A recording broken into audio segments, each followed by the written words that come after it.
dar o seu recado. Você agora não está sozinho. Fernando Sérgio está aqui ao lado do seu sonzão ou do seu radinho. Se você está amando, conte agora com Fernando. Tudo é alegria e felicidade. Muito obrigado pela audiência. Amigo ouvinte, é um privilégio. Nosso sucesso é você com a gente aqui no show do Fernando Sérgio. Fernando Sérgio. Bom dia, Michel Melay, bom dia, Marion Duarte, bom dia, Eliane Faixas. Alô, Marion, hoje vou tocar uma música tua aqui, hein, Marion? É verdade, a Marion, que é uma das principais estrelas que a gente conhece a nível de música popular brasileira. Um prazer muito grande estar aqui com você, mais uma vez, apresentando o nosso programa. E a gente abre logo para comentar as coisas que estão acontecendo no dia a dia, né? Mas antes, porém, eu queria mostrar para vocês, lá está o nosso convidado do dia de hoje, o Dr. Cícero Munhoz. Bom dia, doutor Cícero. Bom dia, Fernando. Bom dia, internautas. Seja bem-vindo aí. Estar aqui com vocês. Opa, o prazer é todo nosso, doutor Cícero, que continua sendo o diretor médico do Hospital Alemão do Amparo. O senhor esteve em São Paulo recentemente, não é isso? São Paulo, ontem, cheguei ontem, Sim. Ontem, na feira hospitalar de equipamentos médicos. Certo. A gente foi finalizar a compra de um novo tomógrafo, né? Um tomógrafo, 2 arcos cirúrgicos, um aparelho de raio-x e 5 carrinhos de anestesia e tecnologia de ponta avançada, mesmo, né? Que maravilha, maravilha, né? Modernizando lá o nosso atendimento. É isso que eu não consigo entender, daqui a pouco a gente vai conversar, como é que os hospitais particulares, eles conseguem cada vez mais insumos, conseguem, não é? Com dificuldade. Com dificuldade ainda assim, e lamentavelmente o estado do hospital público é um negócio terrível, né? A gente vai conversar já já a respeito disso. Eu queria dizer para vocês o seguinte, uma das coisas mais importantes no país, penso, é a justiça. Aí você pode falar, uma vez, quando eu estava na Rádio Tupi do Rio de Janeiro, eu tinha dado uma opinião muito forte e eu recebi de um político a seguinte pergunta: quem é você para ter esta opinião forte? Eu falei, eu sou tão somente um cidadão brasileiro. Mas eu acho que a gente tem que opinar.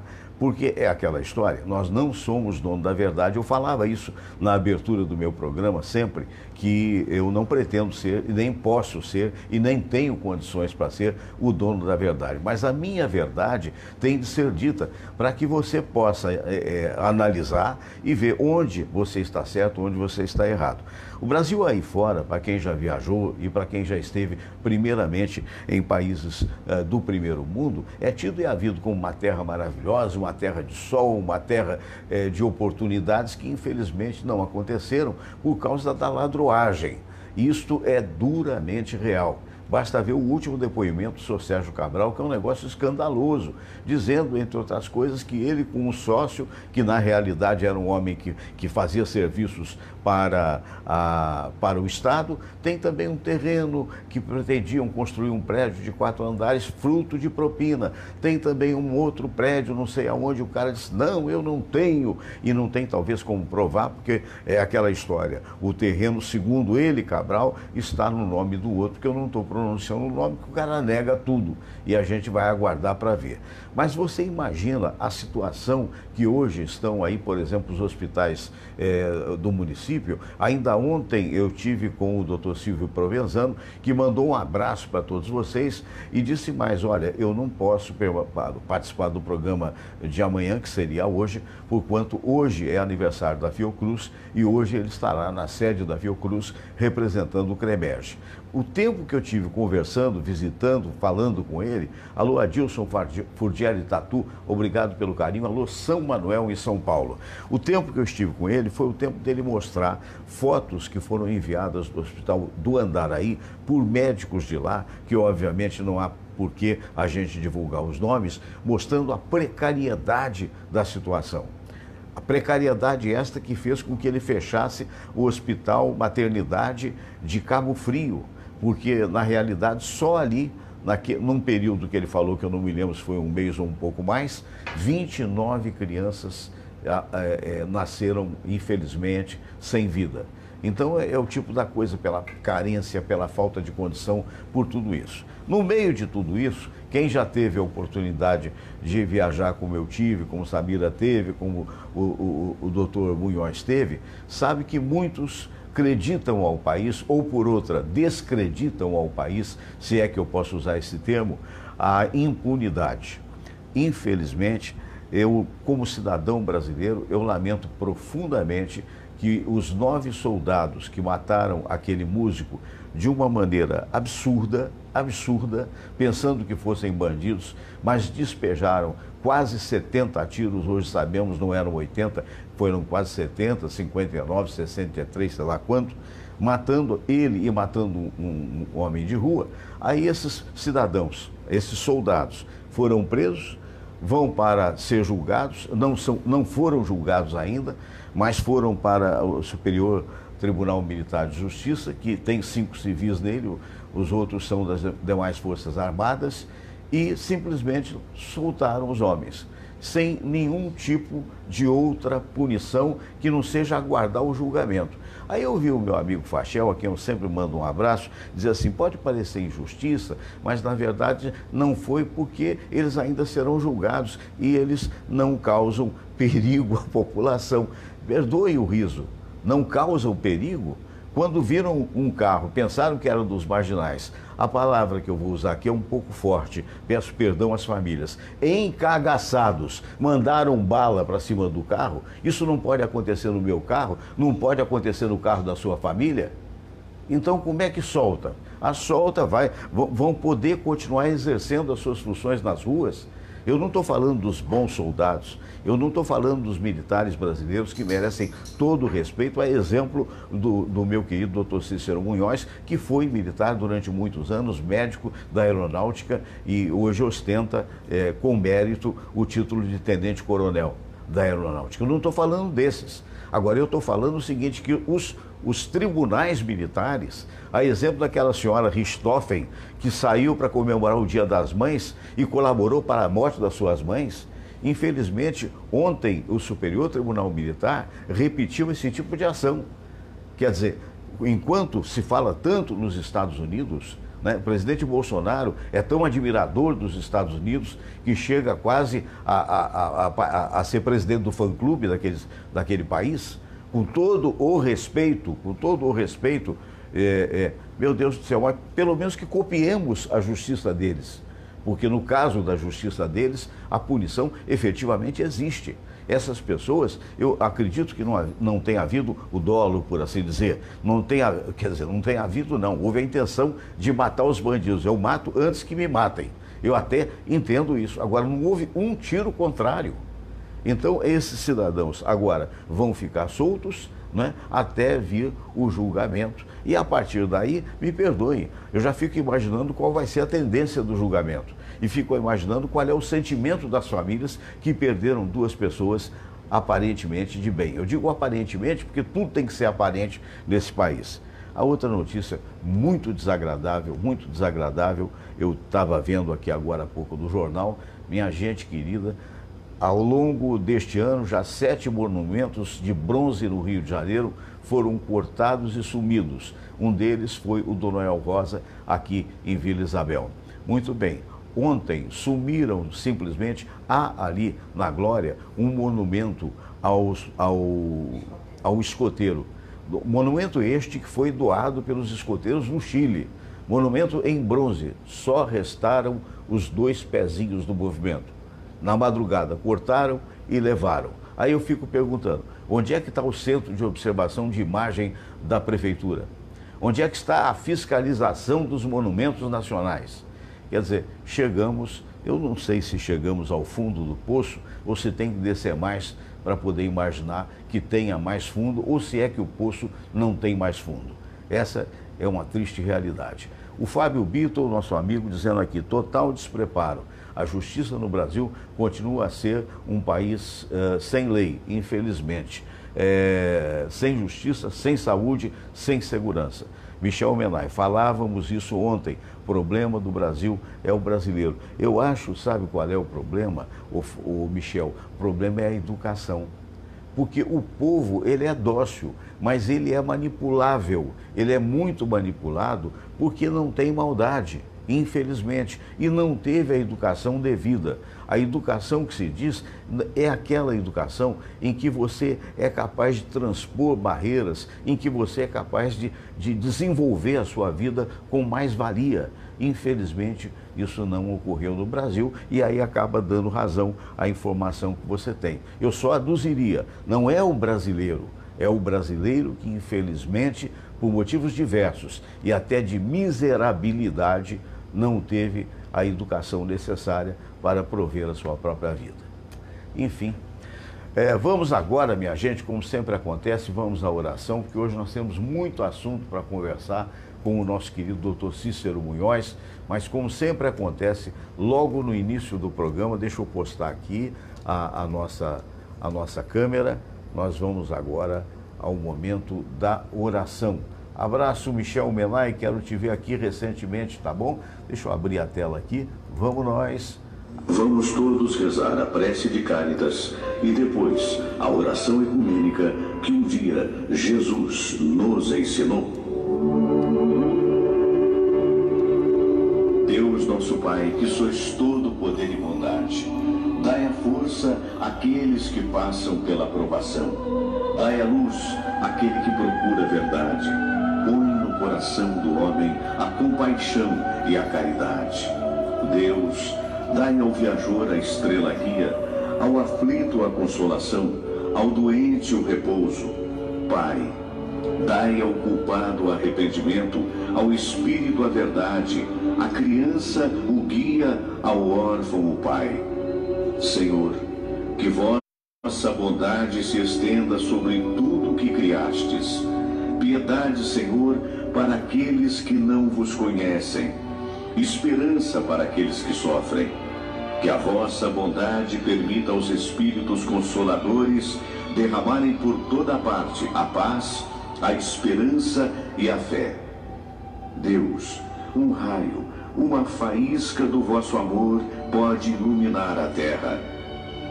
Deixai-nos beber nas fontes dessa bondade fecunda e infinita, e todas as lágrimas secarão, todas as dores se acalmarão. Um só coração, um só pensamento subirá até vós, como um grito de reconhecimento e de amor. Como Moisés sobre a montanha, nós vos esperamos com os braços abertos, ó bondade, ó beleza, ó perfeição. E queremos de alguma forma alcançar a vossa misericórdia. Deus, dai-nos a força de ajudar o progresso a fim de subirmos até vós. Dai-nos a caridade pura, dai-nos a fé e a razão, dai-nos a simplicidade que fará de nossas almas o espelho onde há de se refletir a vossa santa imagem.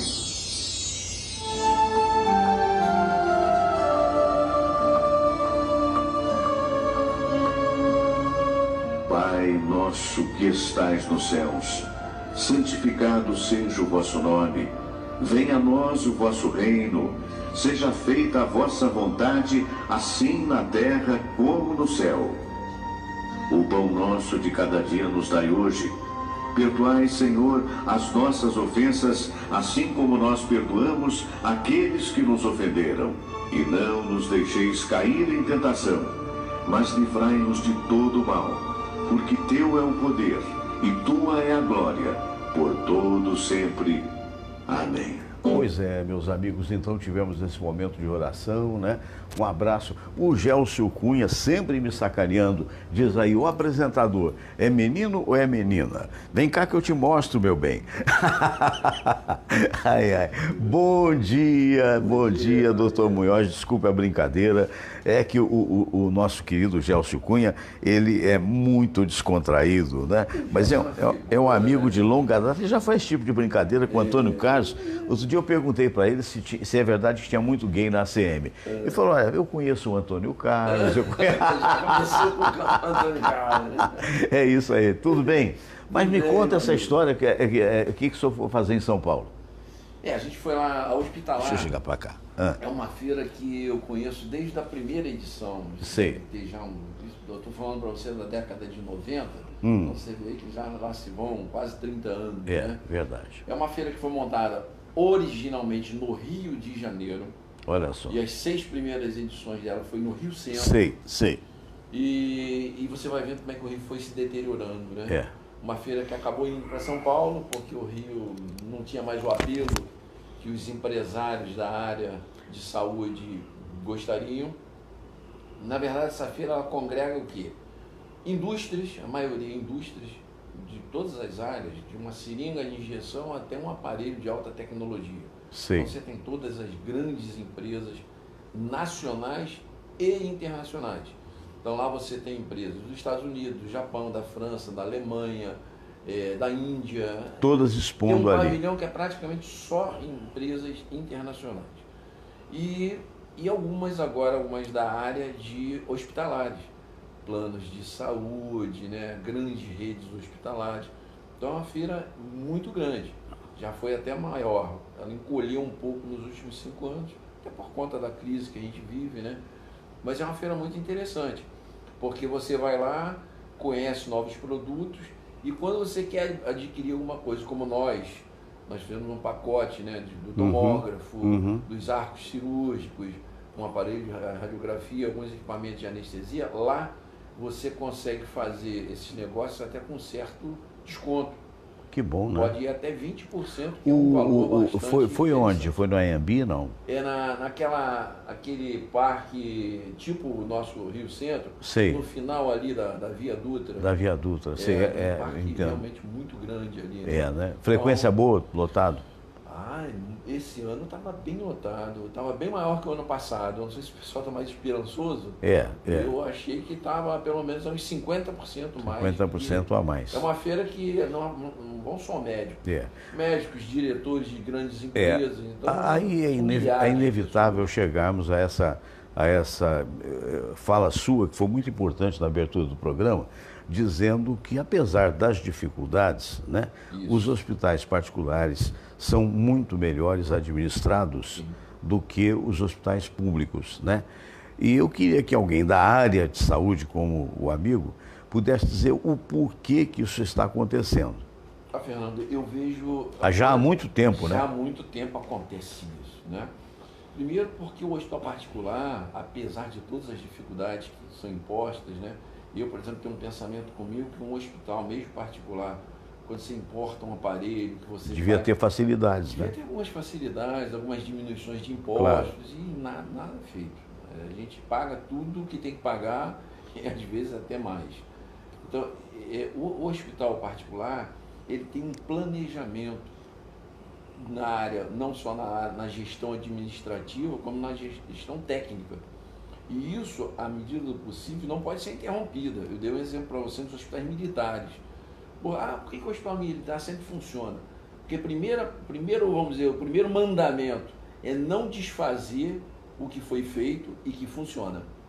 Que justamente na área pública não é respeitado. Não é respeitado. Não é respeitado. E não é só na área médica, você vê que em todas as Em áreas. todas as... É Quem verdade. entra, a É primeira verdade. coisa é eu quero botar a minha marca aqui. Então vou desfazer tudo que estava feito.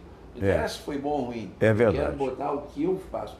Aquilo vai durar um mandato e no final do mandato começa tudo novamente. Tudo então novamente. você não tem essa Não, e gestão. muda o diretor também conforme a indicação do político, Claro, né? Quer dizer, uma geralmente área, indicação política. né? Uma área médica que Exatamente. deveria ser conduzida por médicos Isso. é conduzido às vezes por um político analfabeto ou semi. Estou errado? Isso. Não, certíssimo. E eu vou te dizer mais, é uma coisa que a gente já colocou aqui e que aconteceu comigo, eu dei o meu testemunho aqui. Nós temos 2 indicações. Uma indicação política, como você falou, que a maioria das vezes não funciona. Não funciona.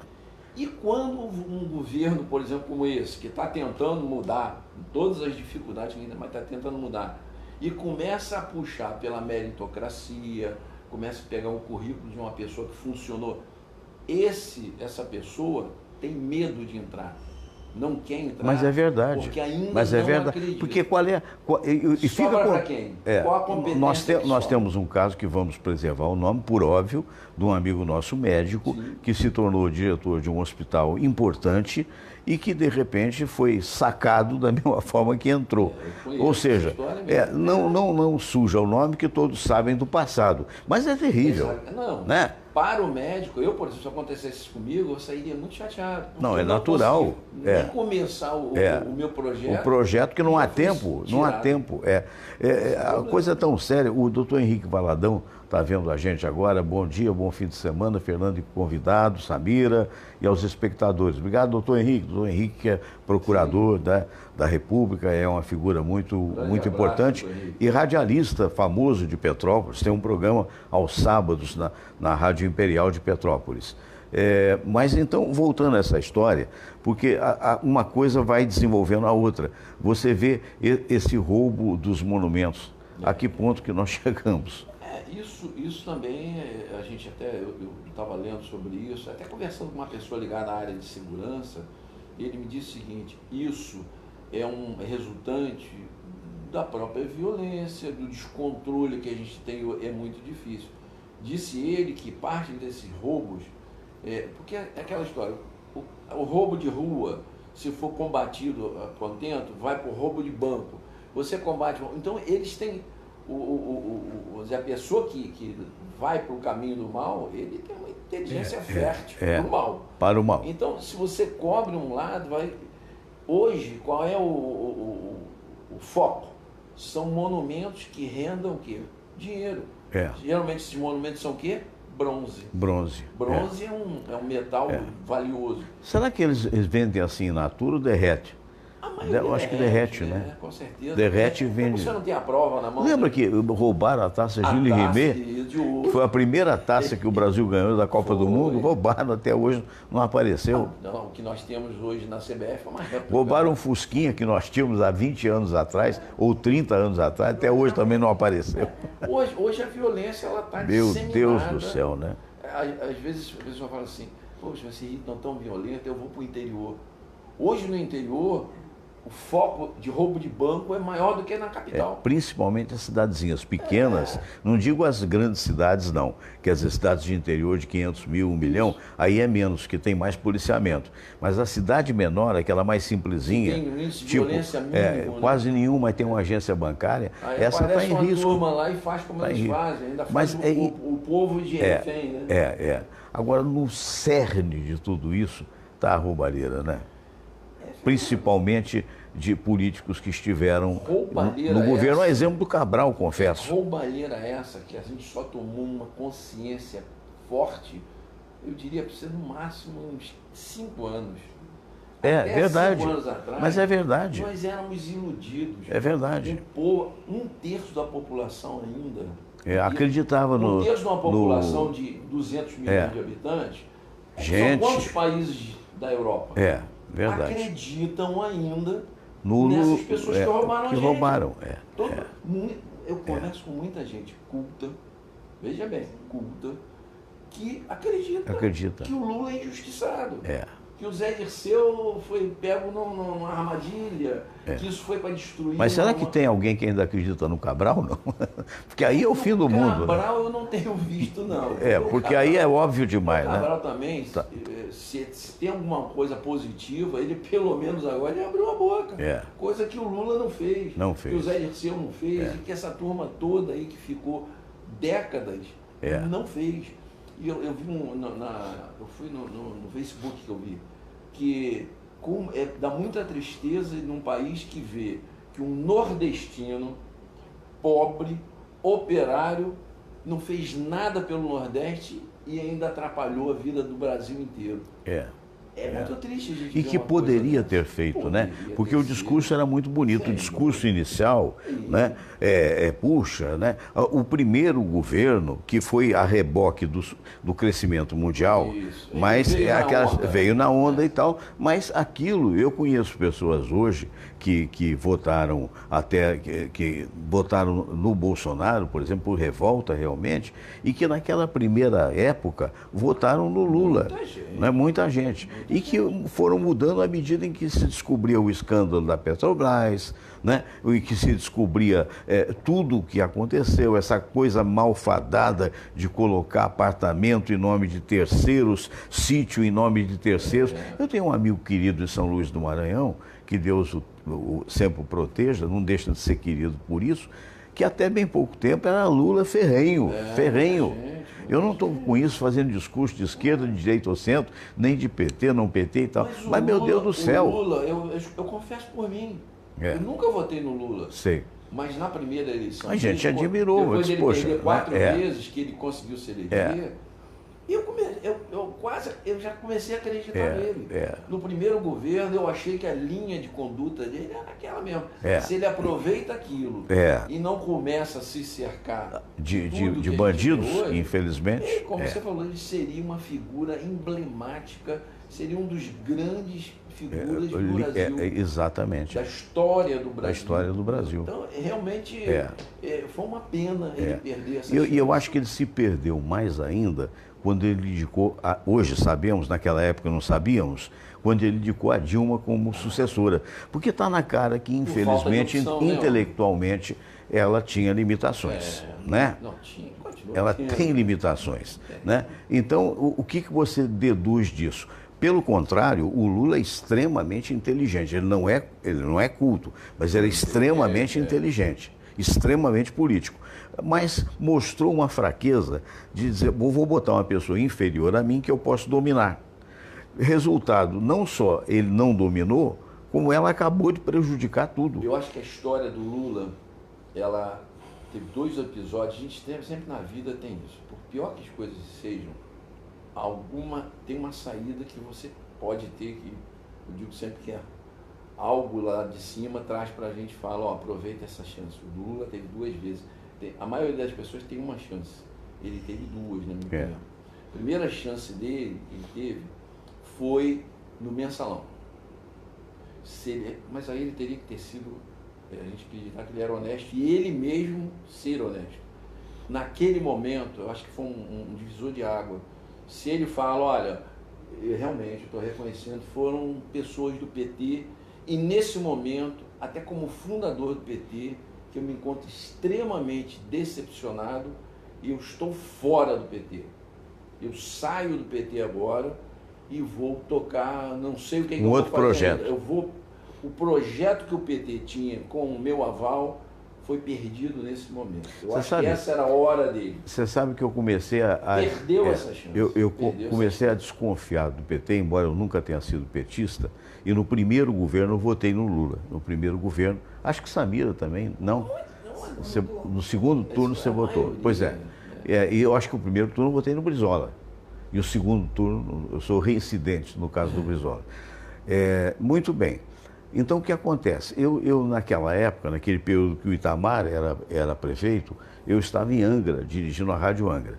E havia ali um movimento fortíssimo do PT, né, que acabou elegendo aquele que foi senador, o Luiz Sérgio, que trabalhava até no Verome, nos Taleiros Verome, como prefeito. Fui eu quem fez os debates entre o Luiz Sérgio, um candidato do PFL, que eu não me lembro mais o nome, Rizek, não sei o que, Rizek, e o candidato do PDT, o Fernando Jordão, que mais tarde seria deputado federal, enfim. Muito bem, então era impressionante a quantidade de petistas naquela cidade. Como era uma cidade pequena, havia passeatas parecidas com essas que nós vimos na Direta Já e outras coisas mais, com eles na frente.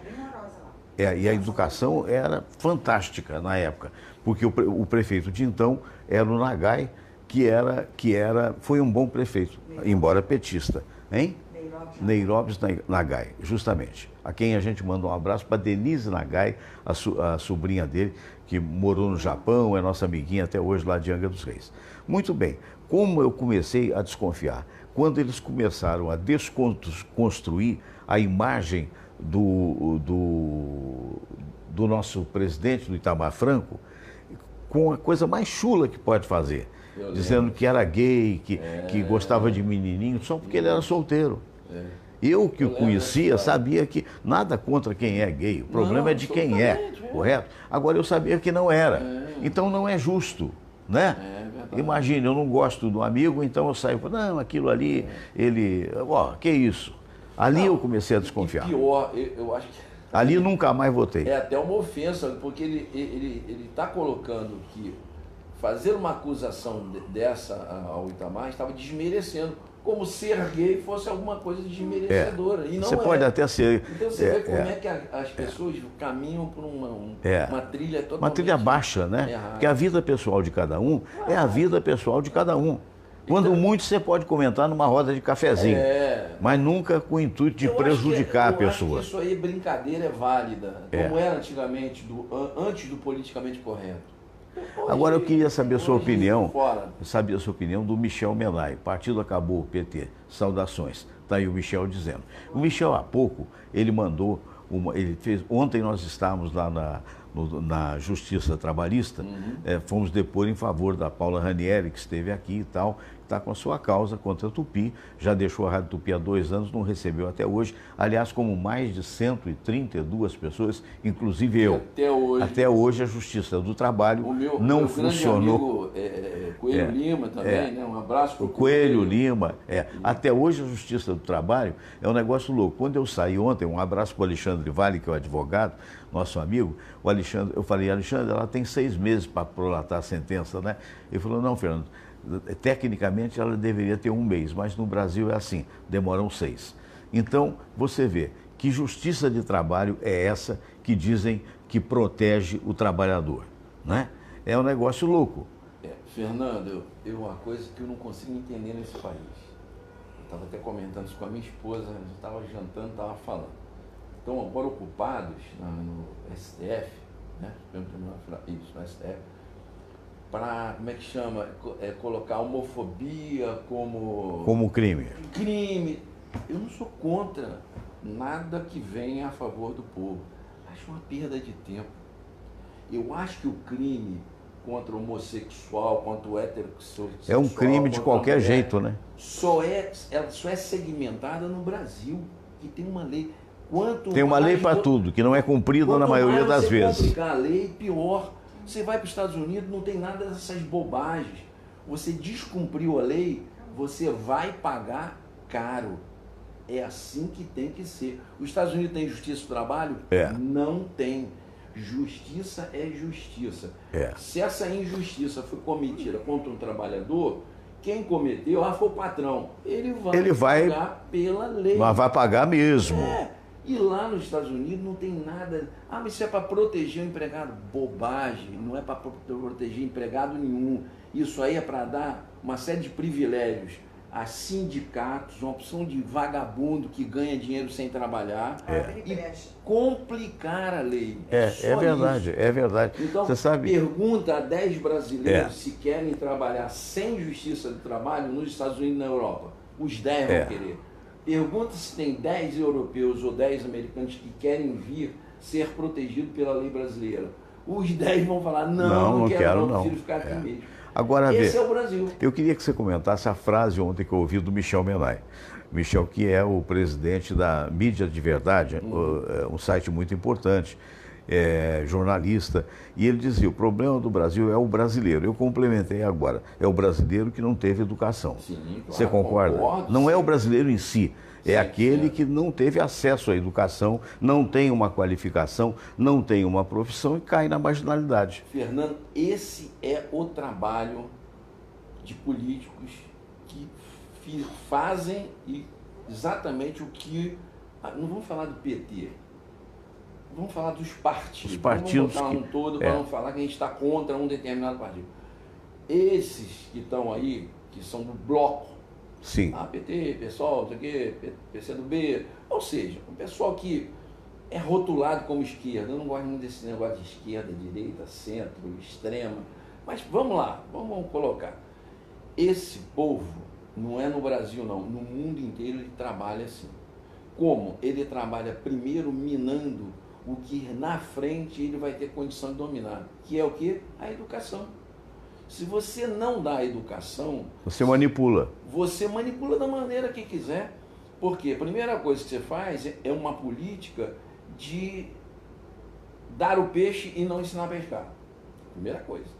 Você não dá uma profissão, você fica os coitadinhos, que tem que receber a esmola, o Bolsa Família.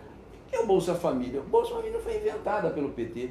O Bolsa Família veio lá de trás, e aí eu estou dividindo também a culpa, não foi só o PT, quem começou isso lá atrás foi o senhor Fernando Henrique Cardoso, era Bolsa Gás, Bolsa Leite, Bolsa não sei o que juntaram as bolsas todas numa bolsa só, que foi o Bolsa Família.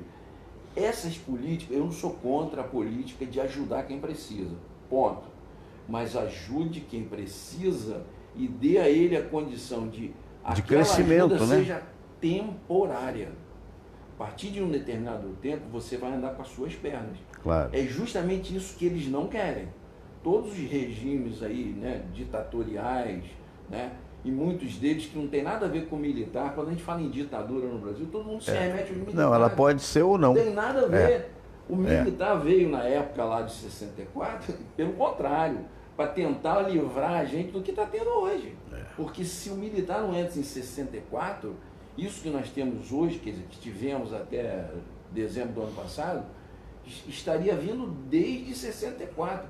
E eu não sei se a gente hoje estaria como está, não, com todos os defeitos. Estaria muito pior. Vídeo, olha só rapidinho aqui para a Venezuela. O que foi a Venezuela? Foi justamente isso. Ah, mas não é ditadura militar lá não. Lá é ditadura de um ditador, como queria ser o do Lula, como queriam ser outros aqui. Claro, se você não tiver apoio do militar, você não vai ter a ditadura. Mas a ditadura do Maduro, é do Chaves, é de quem estiver lá.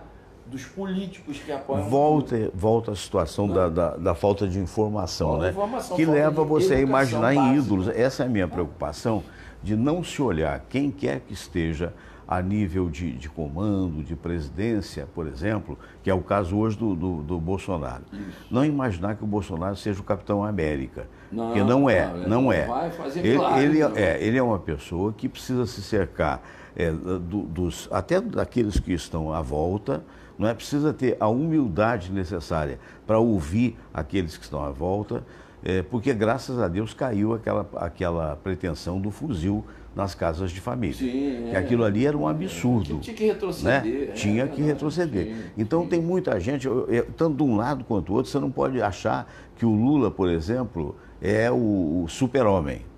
Né?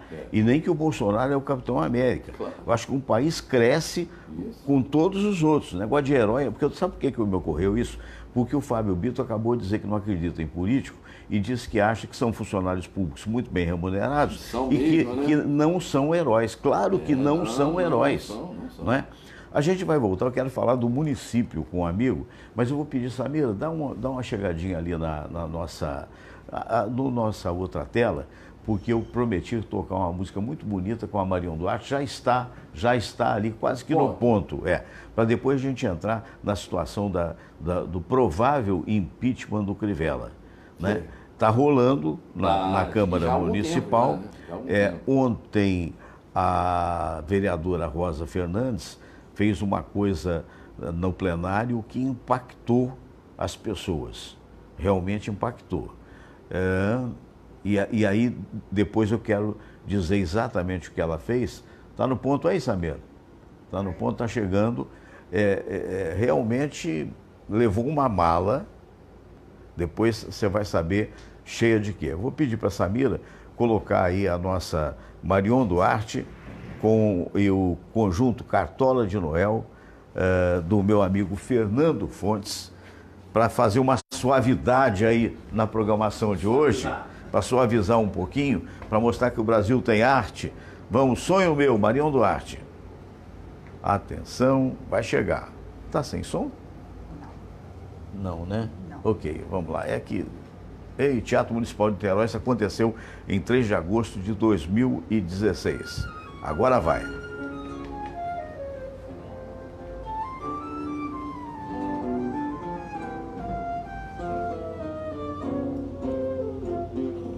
Meu coração, não sei porquê, bate feliz quando te vê, e os meus olhos ficam sorrindo e pelas ruas vão te seguindo, mas mesmo assim gostas de mim. Vocês, meu olhinho, não sei bate feliz. Vocês.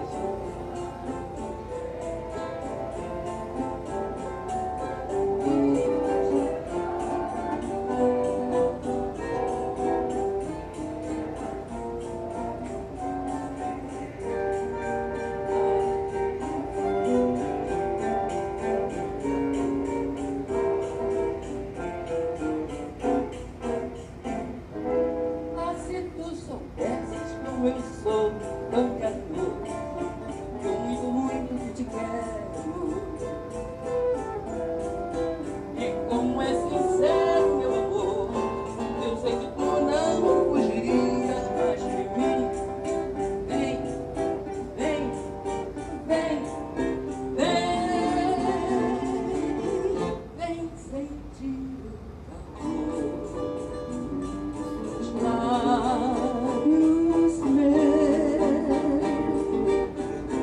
a procura de Deus. Vem matar essa paixão que me devora o coração, e só assim então serei feliz, bem feliz. Então tivemos a nossa querida Marion um refrigério, né, Samira? Oi, tudo bem? Muito bom, abraço, bom dia para os espectadores, não é? Então voltamos aqui, carinhoso, né, que sem dúvida alguma das principais obras de arte do Brasil, mostrando que o Brasil tem artes e artes, né? Como tem, né? Não é como tem. Tem a arte boa, maravilhosa, e a arte dos políticos maus que, pelo amor de Deus, atravanca o progresso.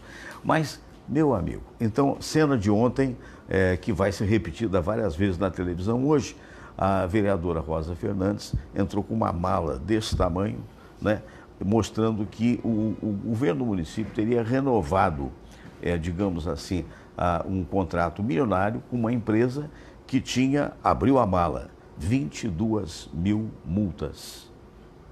Então, os comentários, até dos colegas jornalistas, é que não houve o cuidado devido, né? Como é que você renova uma coisa com uma empresa que tenha tantas multas assim, né? E ela xerocou tudo, não sei como é que ela conseguiu, abriu e tal.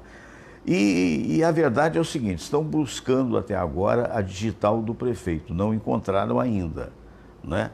Mas encontraram sim a má realização ou a ausência de gestão. Sem dúvida. O que o amigo acha? Eu acho que vamos voltar à velha história, né? O poder público, primeiro ele acha que pode fazer tudo. E o nome público significa do povo. Do povo. O dinheiro do povo, não é dele. Dinheiro do povo. Além do dinheiro do povo, a grande maioria deles foi eleito pelo povo.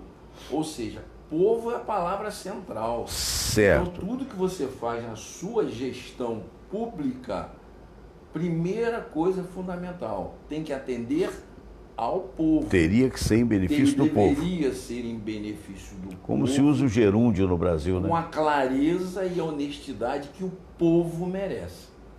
Esse é o grande problema do poder público e da política brasileira. Por quê? E por que eles fazem isso? porque não são punidos. Você cansa de ver a dificuldade, eu nem vou falar de governo, porque, está defendendo A ou B. Não, vamos falar em polícia federal. E, na verdade, a Lava Jato não é obra de um presidente ou de um governador, não, é obra da Polícia Federal. De um contexto. A Lava Jato nasceu na Polícia Federal e continua exercendo a função que é dela. Você vê as enormes dificuldades que a Polícia Federal tem. Primeiro, de chamar alguém para... Tem muitos aí que foram chamados já 3, 4 vezes e não foram dar depoimento. Coronel Lima mesmo foi um. Se é o Cícero Munhoz que não vai lá, tá preso.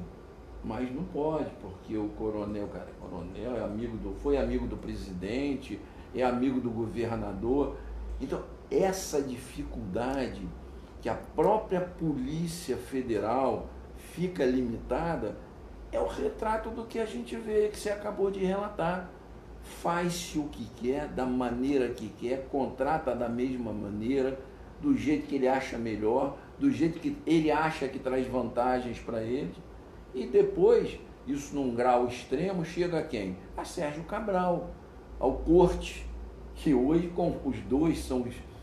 Tal, se é que existe alguma, não vou dizer alguma virtude, mas alguma vantagem, é que, na minha opinião, são os dois que abriram a boca de verdade. Falaram, foi feito, eu fiz, participei.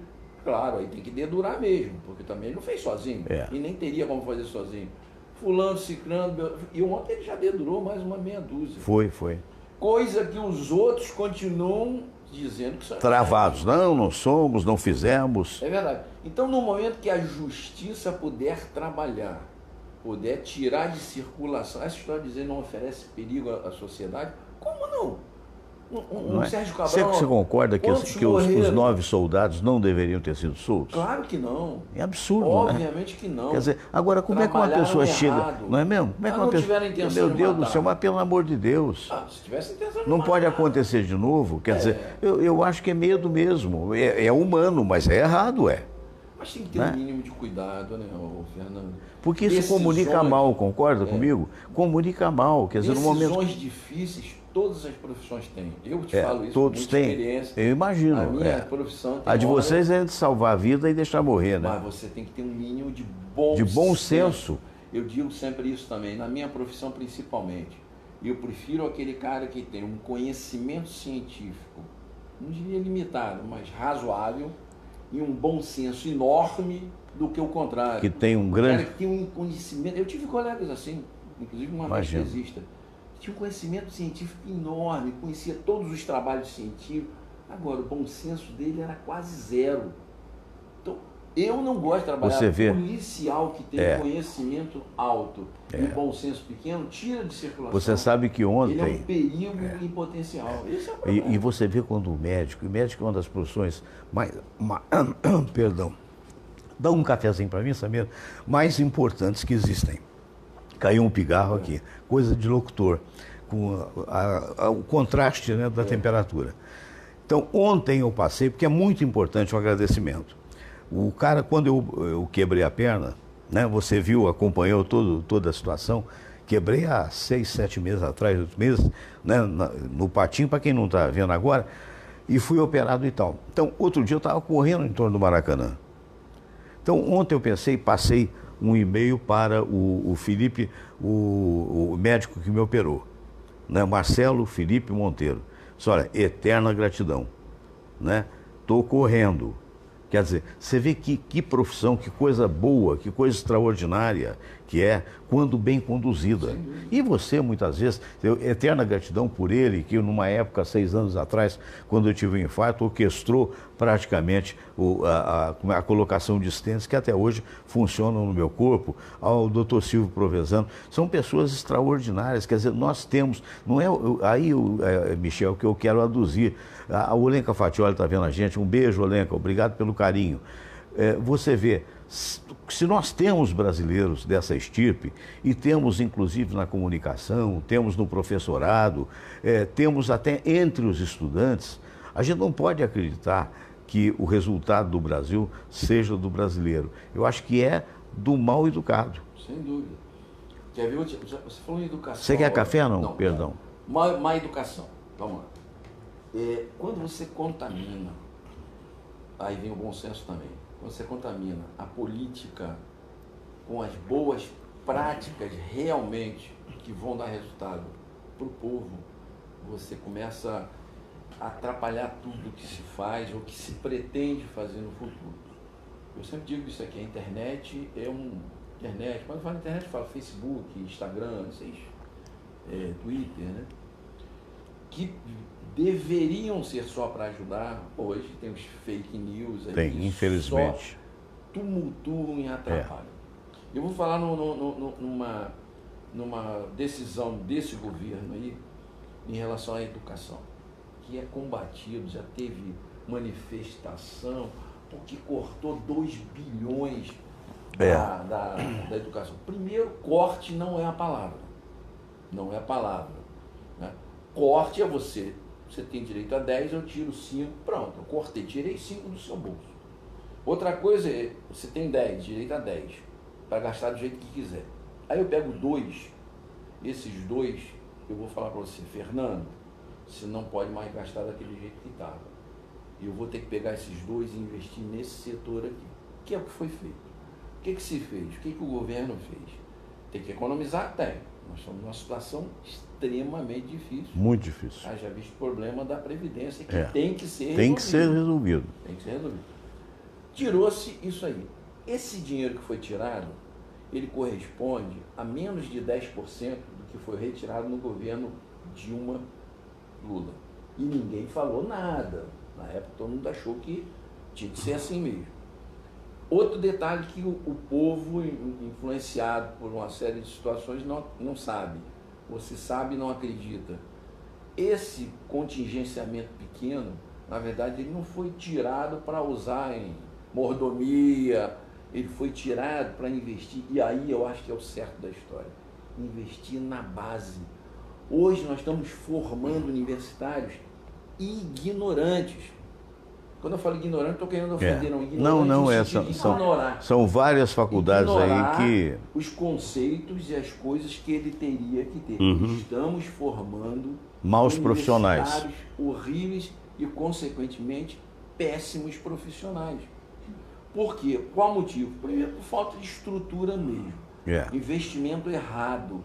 E segundo, politização. Eu estava falando isso ontem com um amigo meu, e falando até sobre uma pessoa que eu já comentei, que foi meu professor, o Dr. Rubens Lopes, que é até o presidente da Federação de Futebol do Rio de Janeiro. Ah, sim, o Rubinho.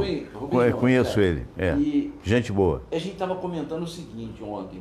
Na época que eu vivi, que eu ainda vivi na faculdade, década de 72, até 77, ainda o regime militar. Aí a gente estava se perguntando, alguém te influenciou? Alguém ficou te falando? Nunca, Fernando, isso é testemunho, nunca. Nunca falaram para mim, ó, o governo militar é que é bom, esses caras que estavam indo, nunca falaram nem a favor, nem contra. Eu acho que esse é o posicionamento que deveria ter sido. A gente estava lá na faculdade, na universidade, para estudar. Aprender medicina. Se você vai decidir apoiar A, B, C, isso é um problema seu. A sua própria cultura, o seu ensinamento vai te dar clarividência para você achar, não, eu acho que aquele é melhor, eu acho que esse aqui é melhor, não, aquele foi bom, mas isso é uma coisa de foro íntimo, sua, que a universidade jamais deveria interferir. Interferiu. Agora, acho importante... interferiu.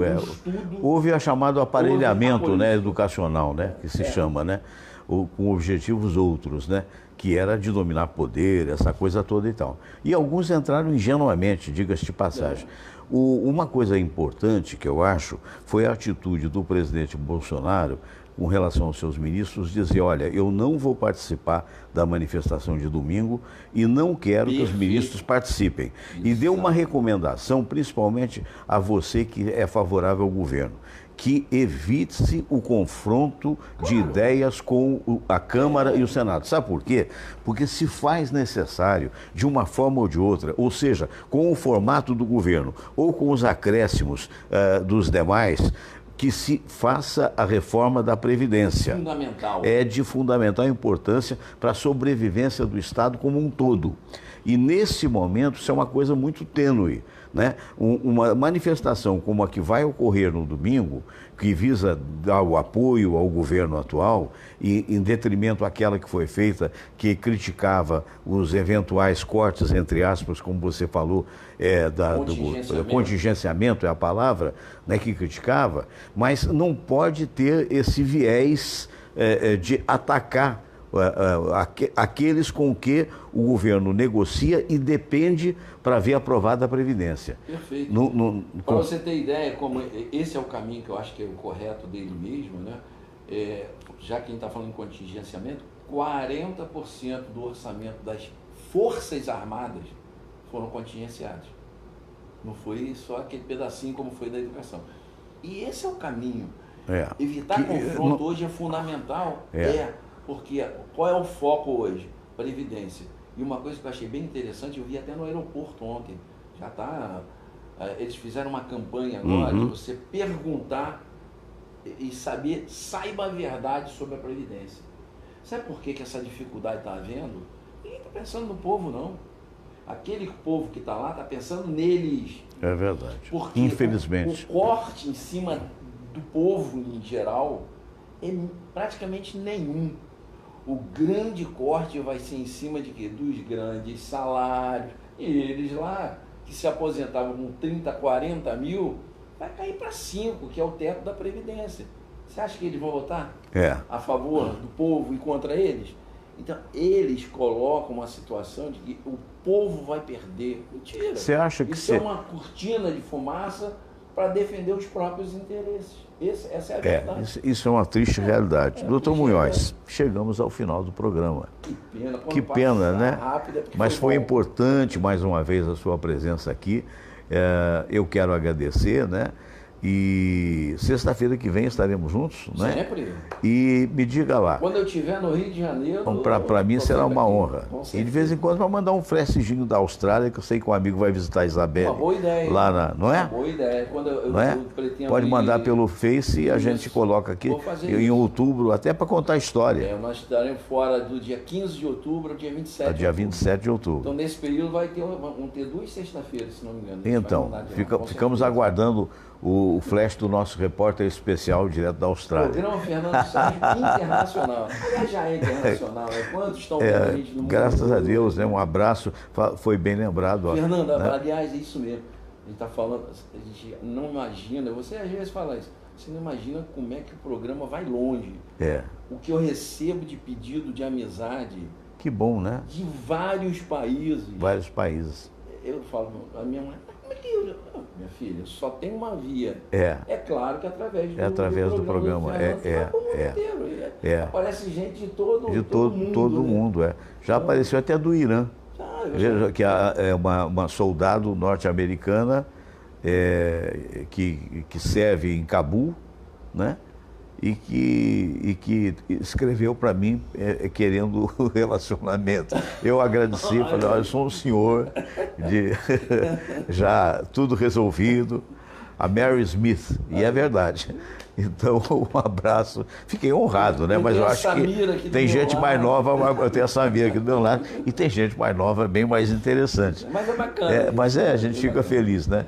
Mas, doutor Munhoz, as pessoas que quiserem, os médicos principalmente, que quiserem procurar o Hospital Alemão do Amparo, aqui no Rio Comprido, hospital esse que o senhor é diretor médico, o que devem fazer? O Hospital do Amparo está à disposição, é um hospital aberto à comunidade médica, principalmente a área cirúrgica.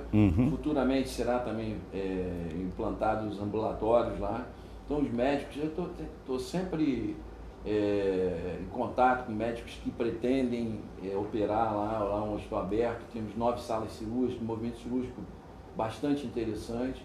Então é só entra no Google, bota Hospital Alemão do Amparo, que você vai ter todas as informações e o contato direto conosco. A direção lá, o que a gente tentou mudar lá nos últimos 2 anos foi isso.